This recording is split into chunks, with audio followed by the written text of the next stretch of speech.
아멘. 여러분 우리 옆에 분들과 우리 같이 한번 인사를 나눴으면 좋겠습니다.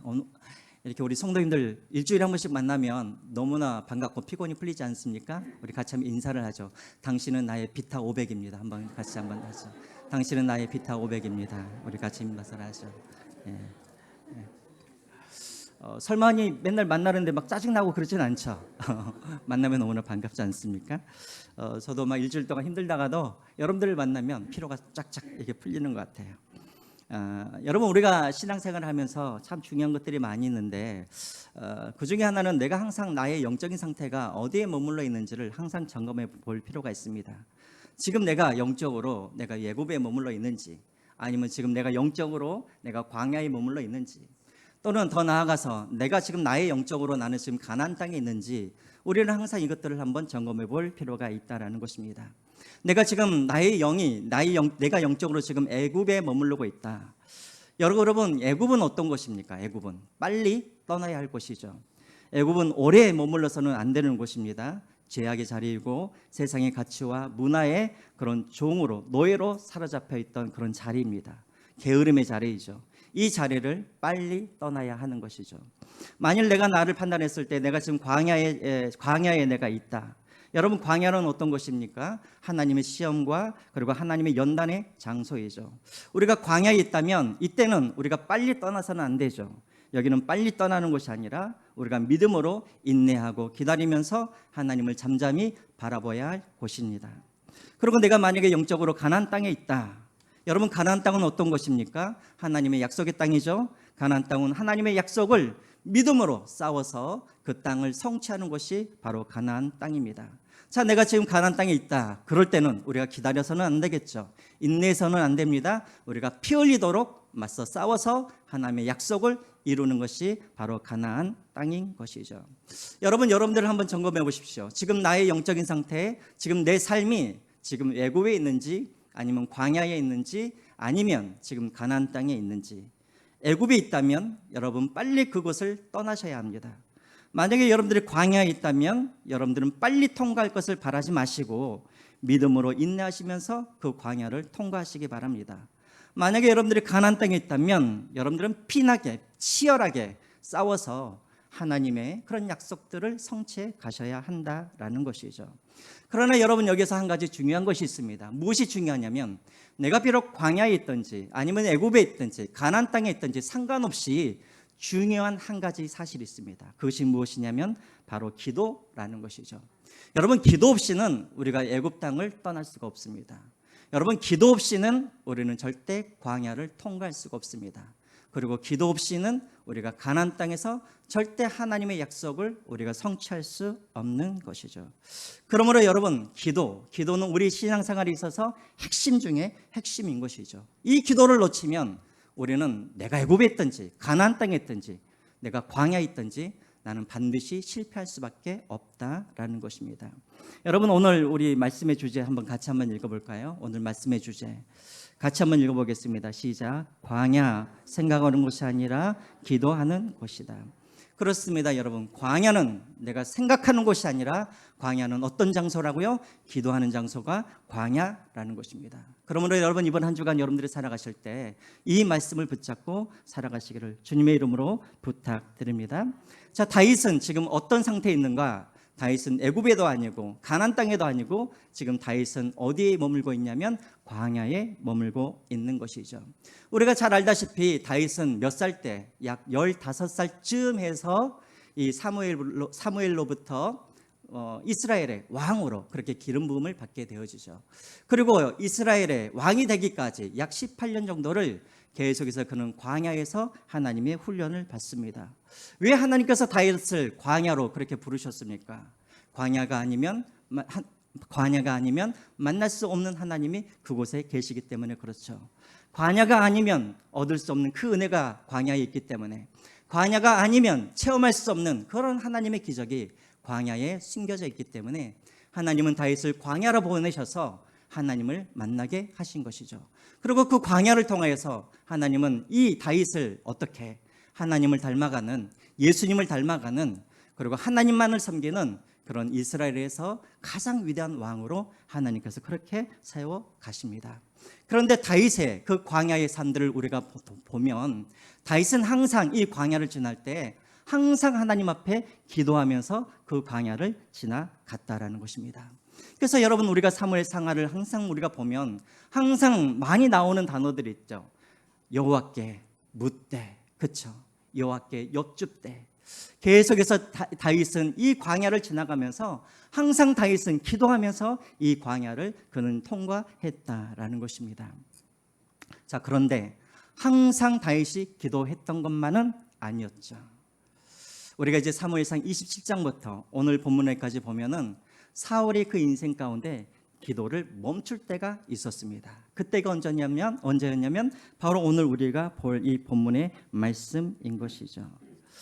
여러분, 먼저 우리가 오늘 사무엘상 30장을 우리가 보기 전에 이 사건이 일어나게 된 배경을 먼저 우리가 한번 확인을 해봤으면 좋겠습니다. 여러분, 사무엘상 24장을 보면은 어떤 사건이 나오냐면 엔게디 광야에서 다윗이 그 일행들이 사울을 동굴에서 죽일 수 있는 기회가 한번 있었었죠.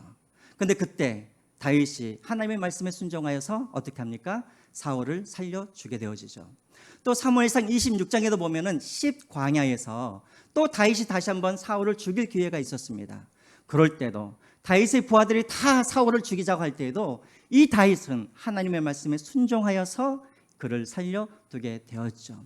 그때 여러분, 다윗은 어떤 마음이었겠습니까? 내가 하나님의 말씀에 순종하여서 사울을 살려두었으니 이제는 사울이 나를 낳아줄 것이다라고 아마 기대를 했을 것입니다. 그런데 처음에는 사울이 회개한 것처럼 보여지지만 조금 시간이 지나자 사울이 다시 다윗을 쫓게 되어지고 다윗을 죽이려고 하고 있는 것이죠. 여러분, 우리도 그럴 때가 있죠. 내가 하나님의 말씀대로 내가 순종하였으면 하나님께서 내게 복을 주셔야 되는데 오히려 순종하는 그것 때문에 내가 더 곤란을 당하고 더 내가 손해를 당할 때가 있는 것이죠. 그럴 때는 우리가 실망할 수밖에 없습니다. 하나님 앞에 우리가 절망할 수밖에 없는 것이죠. 다윗도 역시 마찬가지였습니다. 그래서 다윗이 스스로 살 길을 이제 찾아 떠나게 되는 것이죠. 그것이 바로 사무엘상 27장 1절부터 2절까지의 말씀입니다. 여러분, 말씀이 너무 빠르죠? 제가 막 하다 보니까는 빠른 것 같아요. 왜 그러냐면 오늘따라 앞에가 참 많이 길었던 것 같아요. 그래서 시간이 너무 없는데 하면서 제가 자꾸 생각하니까 어쨌든 대충 따라오시긴 하시죠. 자, 천천히 하겠습니다. 27장 1절부터 2절까지 말씀 우리 같이 한번 읽어보겠습니다. 정신 차려야지 안 되겠네요. 자, 1절 2절 같이 한번 읽어볼까요? 시작. 다윗이 그 마음에 생각하기를 내가 후일에는 사울의 손에 붙잡히리니 블레셋 사람들의 땅으로 피하여 다시 나를 찾다가 단념하리니 내가 그의 손에서 벗어나리라 하고 2절입니다. 다윗이 일어나 함께 있는 사람 600명과 더불어 가드왕 마옥의 아들 아기스에게로 건너가니라. 지금까지 항상 다윗은 무슨 일을 하든지 어떤 일을 결정하든지 다윗은 항상 하나님께 물어봤어요. 그런데 오늘 중요한 결정을 하게 되어지는데 여기에는 다윗이 하나님께 묻다라는 단어는 안 나오고 대신 어떤 단어가 나오냐면 1절을 여러분 다시 한번 보시기 바랍니다. 다윗이 그의 마음에 생각하기를 이라고 나와 있죠. 마음에 생각하기를. 근데 여러분, 여기서 생각하다는 이 단어가 또 어디에 나오냐면 27장 11절에 보면은 다윗이 그의 생각에 라는 단어가 나옵니다. 그동안 다윗은 항상 하나님께 물어봤어요. 근데 이번에는 다윗이 마음속으로 생각을 했다라는 거예요. 여러분, 여기서 생각하다는 이 단어는 히브리어로 아마르라는 단어를 사용합니다. 아마르. 근데 이 단어는 정확한 뜻은 생각하다라는 단어 의미보다는 말하다라는 의미가 더 많이 사용되고 있습니다. 말하다. 그러니까 여러분, 1절 말씀을 다시 한번 정확하게 해석을 하면 다윗이 자기 스스로에게 말하였다라고 그렇게 되어 있는 거예요. 여러분, 다윗은 원래 어떤 사람입니까? 다윗은 항상 누구에게 말하던 사람이었습니까? 하나님께 말하던 사람이었죠. 하나님께 물었던 사람이었습니다. 근데 27장에 사울이 두려워지고 그리고 하나님 앞에 순종하였지만 하나님께서 그에게 선한 길로, 자기 보기에 선한 길로 인도해 주지 않자 절망하여서 자기가 자기 스스로에게 지금 묻고 있는 것입니다. 그래서 여러분, 다윗이 이제 결정을 하죠. 어디로? 이제는 더 이상 이 이스라엘에 남아 있으면 계속해서 사울을 나를 쫓아와서 결국은 내가 사울의 손에 죽게 될 터니 이제는 사울이 쫓아올 수 없는 어디로 도망가자고요? 블레셋으로 도망가기로 결정을 하게 되어지죠. 자, 여러분, 이 사람의 결정, 다윗의 결정 잘 되었는가? 처음에 보기에는 모든 일들이 다 잘 되어 보였습니다. 이제 우리가 27장을 읽어보면 이제 다윗이 블레셋 이제 가드 성의 그 왕에게 갔을 때 아기스 왕이 다윗을 환대를 하죠. 그리고 아기스 왕이 이 다윗에게 어디 땅을 주냐면 그 가드로부터 한참 밑으로 남쪽에 있는 사글락 땅의 한 성을 이 다윗과 그 일행들에게 이렇게 주게 되어지죠. 그리고 다윗은 이제 시글락 땅에서 머물면서 1년 4개월 동안 그는 더 이상 사울에게 쫓기지 아니하며 그는 이제 평안하게 1년 4개월 동안 이제 평안한 삶들을 살게 되어집니다. 자, 이야기가 여기서 끝나버리면 좋을 텐데 29장부터 이제 문제가 생기기 시작하죠. 이제 29장에 보면은 블레셋이 이제 이스라엘과 전쟁을 벌이기 위하여서 이제 군대를 모집하게 되어집니다. 자, 그때 이 아기스 왕이 다윗을 돌봐줬던 이 아기스 왕이 다윗과 다윗의 일행들을 어디로 부르냐면 이스리엘이라는 곳으로 불러서 다윗에게 명령을 하죠. 너도 우리와 함께 이스라엘과 싸우자라고 그렇게 명령을 하게 되어집니다. 다윗이 1차적으로 위기가 오게 되어지죠. 자칫 잘못하면 자기의 동족인 이스라엘과 어떻게 해요? 싸우게 될 그런 위기에 처하게 된 것이죠. 그런데 하나님께서 어떻게 그를 구원하십니까? 블레셋 장군들이 그리고 다른 방백들이 다윗이 이 전쟁에 참여하는 것을 반대하게 되어지죠. 왜 반대합니까? 혹시라도 이스라엘과 전쟁 중에 이 다윗의 마음이 바뀌어서 오히려 자기들을 배신하여서 자기들에게 칼을 들이대면 그 전쟁에서 자기들이 질 게 뻔한 것 아니겠습니까? 그래서 군사들이 이 블레셋의 장군들이 다윗이 절대 전쟁에 참가하지 못하도록 그렇게 한 것이죠. 그래서 할 수 없이 아기스 왕이 이 다윗을 다시 자기의 집으로 그렇게 보내게 되어집니다. 자, 그래서 이제 3일 동안 집을 떠나 있던 이 무리들이 다시 이제 시글락이라는 땅 그 성으로 돌아오게 되어지는데 어떤 문제가 생기게 되어집니까? 바로 오늘 본문에 이 문제가 생기게 되어지죠. 우리 1절과 2절을 또 다시 한번 읽어보겠습니다. 1절과 2절 시작. 다윗과 그의 사람이 사흘 만에 시글락에 이를 때 아멜렉 사람들이 이미 네겝과 시글락을 침노하여 그들이 시글락을 쳐서 불사르고 거기에 있는 젊거나 늙은 여인들은 한 사람도 죽이지 아니하고 다 사로잡아 끌고 자기 길을 갔더라. 네, 남자와 다른 다윗과 그리고 남자들이 전쟁터에 가 있는 동안에 그 사이에 누가 쳐들어왔어요? 아말렉 족속들이 이 성에 쳐들어와서 성을 다 불태워버리고 그리고 여자와 아이들을 다 사로잡아서 끌고 가버렸다라는 것입니다. 그래서 얼마나 마음이 낙심이 되었는지 여러분 4절을 한번 보시기 바랍니다. 4절에 보시면 다윗과 온 백성들이 기력이 없을 정도로 하나님 앞에서 슬퍼 울었다라고 그렇게 되어 있는 것이죠. 그런데 여러분 여기서 끝나지 않아요. 6절을 한번 보시기 바랍니다. 우리 6절 같이 한번 보겠습니다. 6절 다시 한번 다윗에게 위기가 찾아오게 되어지죠. 6절입니다. 시작. 백성들이 자녀들 때문에 마음이 슬퍼서 다윗을 돌로 치자 하니 다윗이 크게 다급하였으나 그의 하나님 여호와를 힘입어 용기를 얻었더라. 어떤 위기가 찾아왔어요? 슬픔 가운데 있었던 이 다윗의 부하들이 어떻게 했습니까? 돌을 집어서 다윗에게 던져 죽이려고 했다라는 것이죠. 왜요? 여기까지 자기들을 끌고 온 사람이 다윗이기 때문에 다윗 당신에게 책임이 있다고 하여서 그 다윗을 죽이려고 했다라는 것입니다. 그런데 여러분 6절 뒤에 이제 나오죠. 다윗이 크게 다급하였으나 그 다음에 뭐라고 나와 있습니까? 그의 하나님 여호와를 힘입고 용기를 얻었더라. 여기서 말하는 그의 하나님 여호와를 힘입고 용기를 얻었더라, 이 말은 무슨 말이냐면 다윗이 자기 스스로를 돌이켜서 다시 한번 하나님을 의지하고 하나님께 용기를 내어서 하나님을 의지하였다, 이런 말인 것입니다. 다시 한번요. 여기서 말하는 여호와를 힘입고 용기를 얻었다라는 말은 무슨 말이냐면 다윗이 스스로를 이제 되돌아보고 돌이켜서 하나님을 의지하기 시작하였다라는 것입니다. 그래서 다윗이 이제 무엇을 합니까? 8절을 한번 보시기 바랍니다. 8절. 같이 또 읽어보겠습니다. 8절 시작. 다윗이 여호와께 묻자와 이르되 내가 이 군대를 추격하면 따라잡겠나이까 하니 여호와께서 그에게 대답하시되 그를 쫓아가라. 내가 반드시 따라잡고 도로 찾으리라. 다윗이 1년 4개월 만에 하나님께 무엇을 합니까? 하나님 앞에 기도하고 있는 것이죠. 그리고 하나님께 기도를 할 때 하나님께서 뭐라고 응답하십니까? 쫓아가라. 그러면 너희들이 반드시 너희들의 가족들을 다시 찾을 것이다 라고 그렇게 하나님께서 응답하십니다. 여러분, 여기서 이제 우리가 한 가지 확인할 것이 있습니다.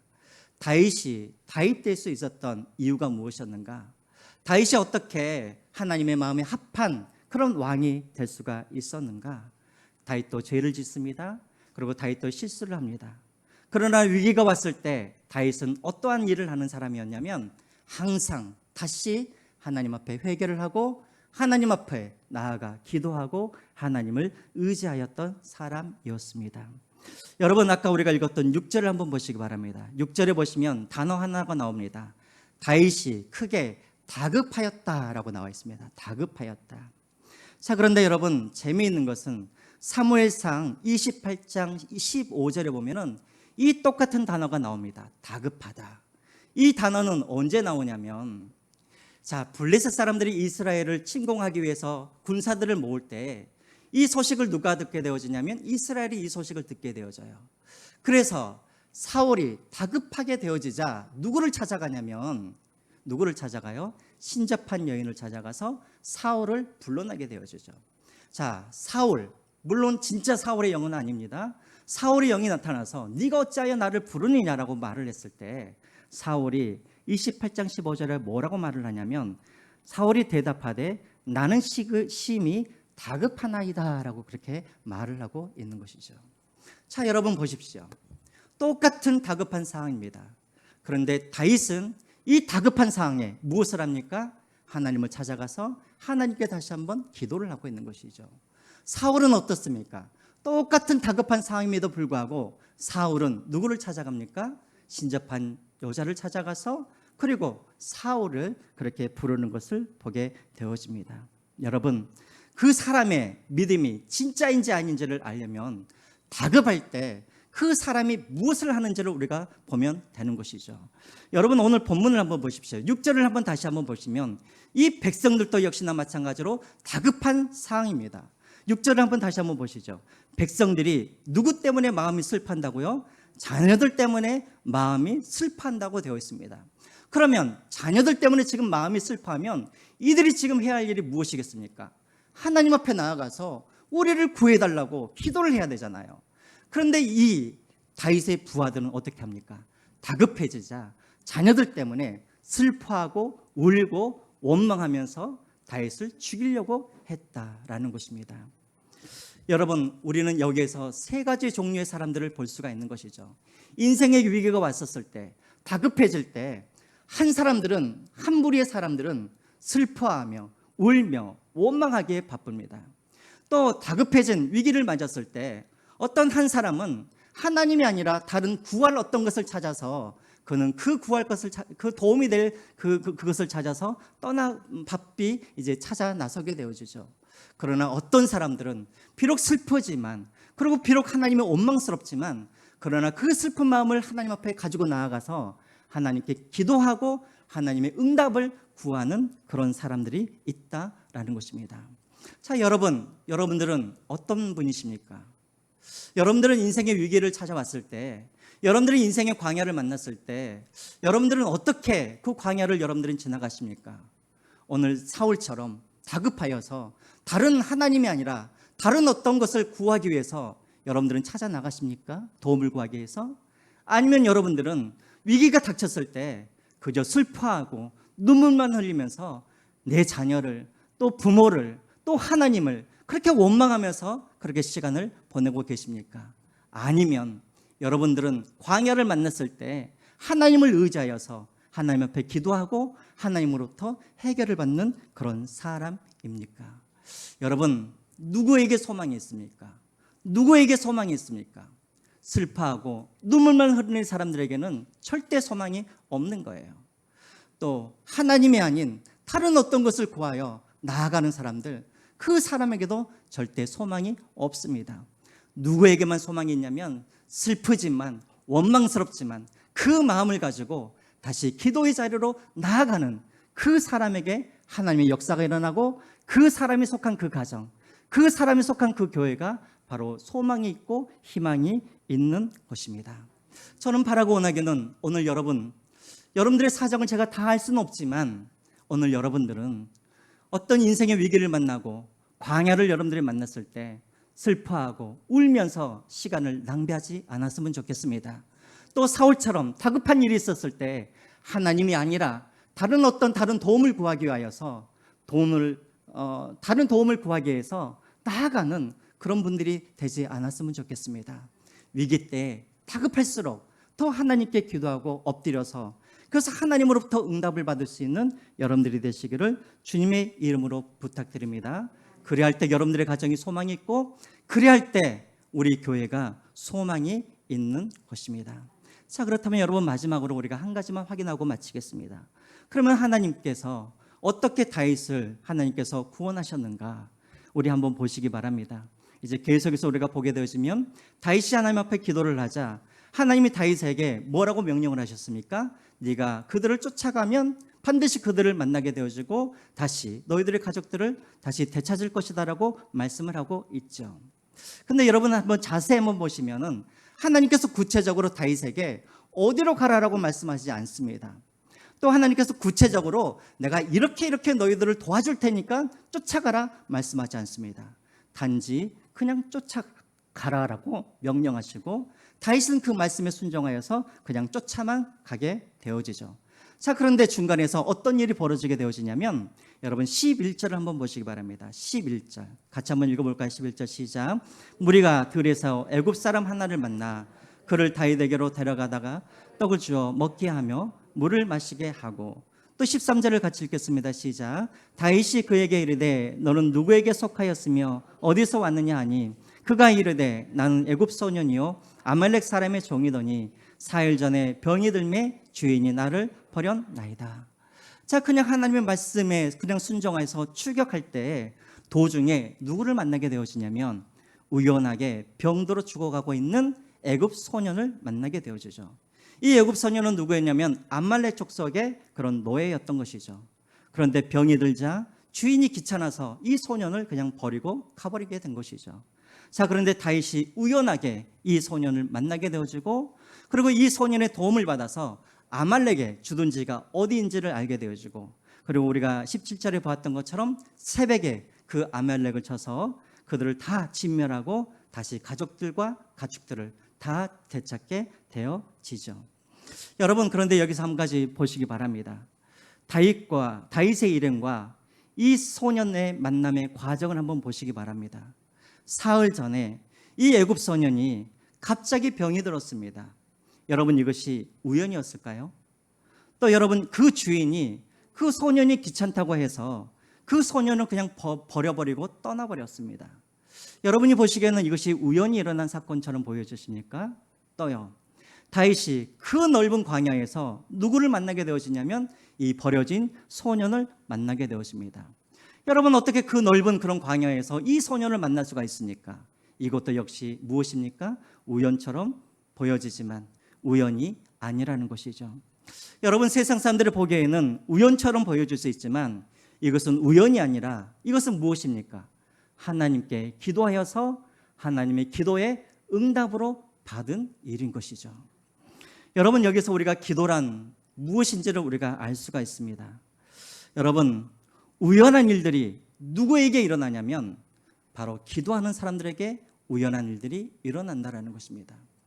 여러분, 우리 주변에 보면 우연한 많은 일들이 일어나게 되어지는데 그런 많은 우연한 일들이 누구에게 일어나게 되어지냐면 기도하는 사람들에게 그런 우연한 일들이 일어나게 된다라는 것입니다. 여러분, 우리가 기도하면은요 꼭 만나야 할 사람들을 우연하게 하나님께서 만나게 하십니다.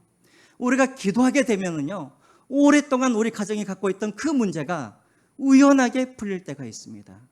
우리가 기도하면은요 지금까지 막혔던 그런 사업들이 갑자기 우연하게 이해할 수 없는 그런 우연한 방법으로 하나님께서 길을 열어 주신다라는 것입니다.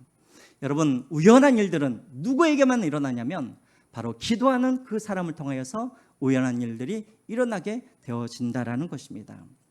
감리교 목사님 중에 템플 목사님이 계십니다. 템플 감독님이 계시는데요.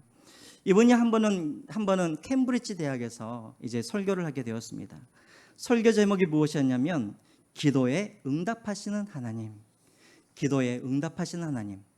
세계의 석학들을 모아놓고 이 템플 목사님이 무엇을 설교했냐면 기도에 응답하시는 하나님에 대해서 설교를 했습니다. 자, 이제 설교가 다 끝난 다음에 한 학생이 목사님을 찾아와서 이렇게 따져 물었습니다. 목사님, 지금 시대가 어떤 시대인데 기도가 응답이 된다라고 말씀을 하십니까? 그것은 다 우연히 일어난 일입니다 라고 그렇게 말을 했다라는 거예요. 자, 그 말을 들은 템플 목사님이 뭐라고 말씀하시냐면 맞는 말입니다. 다 우연히 일어난 일이죠. 그러나 기도하면 그 우연이 생기고 기도하지 아니하면 그 우연이 생기지 않습니다. 그래서 나는 기도합니다 라고 그렇게 고백했다라는 것입니다. 여러분, 그렇습니다. 우리 주변에 일어나는 수많은 일들은 다 우리가 하나님 앞에 기도하여서 하나님의 응답으로 일어난 일들이라는 것이죠. 그러므로 여러분, 우연한 일들은 기억하십시오. 반드시 기도하는 사람들에게 그 우연한 일들이 일어나게 되어지고 그 우연한 일들을 통하여서 하나님은 역사하신다라는 것입니다. 그래서 여러분, 우리가 성경에 보면은 이런 우연한 일들이 너무나 많이 일어나게 되어지죠. 여러분, 우리가 느헤미야를 한번 보시기 바랍니다. 느헤미야 1장을 보시면 느헤미야가 우연하게 예루살렘을 여행했던 한 사람을 통하여서 그리고 예루살렘의 그런 비참한 그런 소식을 듣게 되어집니다. 예루살렘 성벽이 없어서 이방인들로 인하여서 예루살렘 안에 살고 있는 유대인들이 고통을 당하고 있다는 소식을 듣게 되어지죠. 그래서요, 이 느헤미야는 당장 예루살렘에 돌아가서 그 성벽을 짓고 싶었지만 그러나 그것을 할 수가 없었습니다. 왜냐하면 자신이 섬기고 있는 아닥사스다 왕이 그것을 허락해 줄 이유가 없기 때문에 그렇죠. 여러분, 아닥사스다 왕이 어떤 사람이었냐면 스룹바벨이 예루살렘으로 돌아가서 성전을 지을 때 그 성전을 짓지 못하도록 명령했던 사람이 누구였냐면 바로 아닥사스다 왕이었다라는 것이죠. 그런데 느헤미야가 그 왕에게 가서 나라 하여금 예루살렘에 돌아가서 성벽을 짓게 해주십시오라고 말을 한다면 허락해 줄 리가 없는 것이죠. 그래서 여러분, 느헤미야는 그것으로 인해서 늘 근심하고 있었습니다. 그런데 2장에 보면은요, 느헤미야가 계속해서 근심하고 있었을 때 이 아닥사스다 왕이 느헤미야에게 와서 뭐라고 하냐면 왜 너의 얼굴에 수심이 가득하느냐, 왜 근심하느냐라고 먼저 왕이 누구에게? 느헤미야에게 묻게 되어지죠. 여러분, 그때 당시에는요, 왕 앞에서 신하가 근심을 하는 얼굴을 보이게 되어지면 즉시 죽게 되어 있습니다. 그리고 그때 당시에는 어느 누구도 왕이 먼저 물어보지 아니하면 어느 누구도 먼저 왕 앞에 말을 할 수가 없었던 것이죠. 자, 그런데 어떻게 됩니까? 먼저 누가? 아닥사스다 왕이 이 느헤미야에게 와서 그에게 왜 근심이 있느냐고 물어보게 되어지죠. 자, 그러자 이제 느헤미야가 자초지정을 말을 합니다. 그리고 자초지정을 다 이야기를 하니까 아닥사스다 왕이 성전 짓는 것을 반대했던 그가 어떻게 합니까? 그의 말을 좋게 여기고 느헤미야로 하여금 다시 예루살렘에 돌아가서 성벽을 짓도록 허락하게 되어지죠. 보내주는 것만 허락하는 것이 아니라 성벽을 짓기 위한 모든 재료들을 다 그에게 준비하여서 가도록 그렇게 허락을 해주게 되어집니다. 우리가 보기에는 여러분 이것이 우연처럼 보여지게 되어지지만 여러분, 이것은 우연이 아닌 것이죠. 우리가 그것을 어떻게 하냐면 느헤미야 1장 4절을 한번 보시기 바랍니다. 느헤미야 1장 4절 말씀. 느헤미야가 예루살렘의 성에 그런 황폐한 그런 어떤 소식을 듣게 되었을 때 그때부터 느헤미야가 했던 일들이 있었습니다. 4절 말씀 같이 한번 읽어볼까요? 시작. 내가 이 말을 듣고 앉아서 울고 수일 동안 슬퍼하며 하늘의 하나님 앞에 금식하며 기도하여. 느헤미야는 그 예루살렘에서의 소식을 듣자마자 그때부터 느헤미야는 무엇을 했냐면 금식하고 기도하였다라는 것입니다. 그리고 그 기도의 응답으로 하나님이 우연찮게 이 아닥사스의 마음을 하나님께서 여시고, 그래서 느헤미야에게 먼저 묻게 하시고, 그리고 그것으로 말미암아 이제 느헤미야에게 다시 예루살렘에 돌아가서 성벽을 짓도록 허락하셨다라는 것입니다. 그 외에도 여러분 얼마나 많은 예가 이 성경에 있는 줄 모릅니다. 하나님의 사람들 매일매일 우연한 그런 일들을 날마다 경험합니다. 그런데 그 우연한 일들은 그냥 생기는 것이 아니라 이들이 기도할 때 그들에게 우연이라는 방법을 통하여서 하나님은 그들을 구원하셨다라는 것입니다. 저는 이런 우연을 가장한 하나님의 은혜가 오늘 여러분들의 가정 가운데, 여러분들의 삶 가운데 있기를 주님의 이름으로 축원드립니다. 기도란 다른 것이 아닙니다. 기도는 무능한 인간과 그리고 전능하신 하나님이 연결되어지는 파이프, 이것이 여러분 기도인 것이죠. 그러므로 여러분 이 파이프가 막히게 되어지면, 그리고 이 파이프가 문제가 생겨되어지면 우리는 절대 이 땅에서, 우리는 하나님의 능력을 받아서 이 땅에서 살아갈 수가 없는 것입니다. 그러므로 여러분, 우리가 지금 이 광야를 걸어가고 있는 여러분 중에 그런 분들이 있다면 여러분들이 먼저 점검해야 할 것들이 있습니다. 무능한 나와 그리고 전능하신 하나님 사이에 연결되어 있는 이 파이프가 지금 고장이 나 있지는 않는지, 지금 막혀 있지는 않는지 여러분들이 이것을 먼저 점검해 보실 필요가 있는 것이죠. 여러분 기억하십시오. 광야는 생각이 필요한 것이 아니라 광야는 기도가 필요한 것입니다. 여러분 광야에서는 나의 생각이 가득하면 가득할수록 하나님의 계획이 들리지가 않습니다. 나의 목소리가 크면 하나님의 음성이 들리지가 않습니다. 나의 생각이 멈추고 우리가 하나님 앞에 무릎을 꿇고 기도할 때 비로소 그때 하나님의 음성이 들리고 하나님의 계획이 보이기 시작하는 것이죠. 그러므로 여러분 오늘 이 시간 혹이라도 여러분 가운데 다급한 일이 있는 분들이 계신다면 이제 여러분들의 생각을 멈추시고 하나님 앞에 믿음으로 나아가 기도함으로, 그래서 하나님께 응답받아 하나님의 인도함을 받아 이 광야를 통과할 수 있는 여러분들이 되시기를 주님의 이름으로 부탁드립니다. 제가 오늘 특별히 이 설교를 준비한 이유가 있습니다. 왜냐하면 우리 교우 중에 보면은 참 아프신 분들이 참 많이 계세요. 요즘에 특별히 아프신 분들이 많이 있습니다. 지금 우리 김유순 집사님도 2주째 못 나오고 계시는데요. 근데 특별히 제가 오늘 이 설교를 준비하는 이유는 무엇이냐면 우리 장영숙 집사님 때문에 제가 오늘 이 설교를 준비했습니다. 몇 주째 우리 장영숙 집사님이 못 나오고 계시죠. 여러분들이 다 소식을 들었겠지만 2주 전인가요? 암 판정을 받으셨습니다. 그런데 이것이 암이 전이가 되었어요. 그래서 사실은 지난 금요일 날 이제 결과가 나오고 이제 수술의 이제 방향을 이제 정하기로 했는데 이 암이 다른 곳으로 전이가 되었어요. 어깨 쪽으로, 또 허리 쪽으로, 그리고 척추 쪽으로 이제 이게 전이가 되었습니다. 그래서 사실은 금요일 날 사실은 이제 수술 방향을 전하고 이제 이번 주 화요일 날 수술을 하기로 되어 있는데 그것이 미루어졌어요. 그리고 이제 9월 초에 MRI를 다시 찍고 그 검사 결과에 따라서 다시 치료의 이제 방향을 정하기로 했습니다. 그러니까 의사들도 지금 방법을 이제 치료의 방법을 지금 이제 찾고 고민하고 있는 중이죠. 이제 우리 장용석 집사님, 여러분 잘 알고 계시죠? 지금까지 가족들을 위하여서 쉼없이 그렇게 살아왔던 분이셨습니다. 이제 우리 장용석 집사님은 광야에 이제 초입에 들어가신 것과 이제 마찬가지입니다. 근데 여러분 우리는 교회이지 않습니까? 그렇죠. 장영숙 집사님은 장영숙 집사님이 아니라 나의 자매예요, 나의 누이예요, 나의 동생인 것입니다. 그래서요 우리가 그분이 광야의 이제 길로 접어들었는데 그 광야를 혼자 가도록 우리가 내버려 두어서는 안 될 것입니다. 우리가 교회라면 함께 그 광야를 함께 통과했으면 좋겠습니다.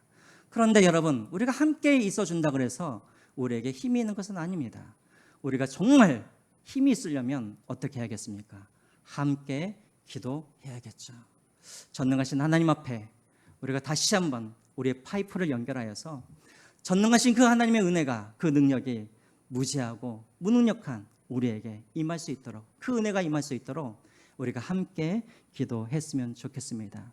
다급할 때 슬퍼해서 그 문제가 해결되는 것 아닙니다. 다급하다고 해서 원망만 한다 그래서 그 문제가 해결되는 것은 아닙니다. 우리가 같이 이제 하나님 앞에 엎드려 기도하면서 하나님께서 이 문제를 해결해 주실 수 있도록 우리가 함께 기도했으면 좋겠습니다. 여러분, 돈으로 밥 한 끼 사는 것 정말 쉬운 일이죠. 또 그 사람을 돕기 위해서 여러 사람들을 찾아다니는 것 역시 쉬운 일입니다.